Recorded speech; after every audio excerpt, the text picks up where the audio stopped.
Le patron du Parti socialiste Olivier Faure a demandé ce vendredi 27 décembre des actes au Premier ministre François Bayrou lors de son déplacement à Mayotte. Jugeant qu'à 3 reprises il n'avait pas adressé les bons signaux aux Mahorais depuis le passage du cyclone Chido dans l'archipel.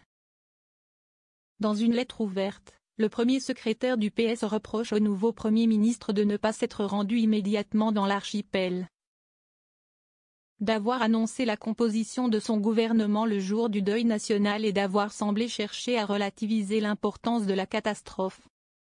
Un bilan humain encore incertain. Nul ne doute que s'il s'agissait d'un département de l'Hexagone, l'attention portée serait décuplée, affirme Olivier Faure. Sur toutes les questions qui appellent un retour de l'État dans ce département français. Vous saurez compter sur des socialistes constructifs mais exigeants pour que vos paroles se transforment en actes, pointe-t-il alors que François Bayrou est attendu dimanche à Mayotte.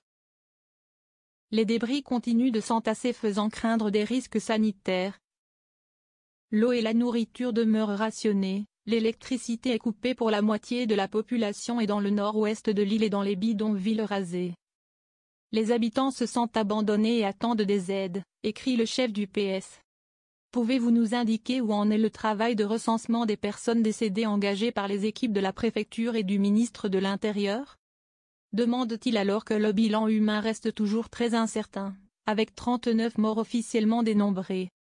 Au-delà de la reconstruction, il faudra aussi et surtout investir dans cette île de l'océan Indien qui a été ignorée depuis des décennies comme si son seul intérêt avait été au fond d'assurer une présence de la France dans cette vaste zone économique et maritime dans le grand jeu de la compétition mondiale, insiste-t-il encore.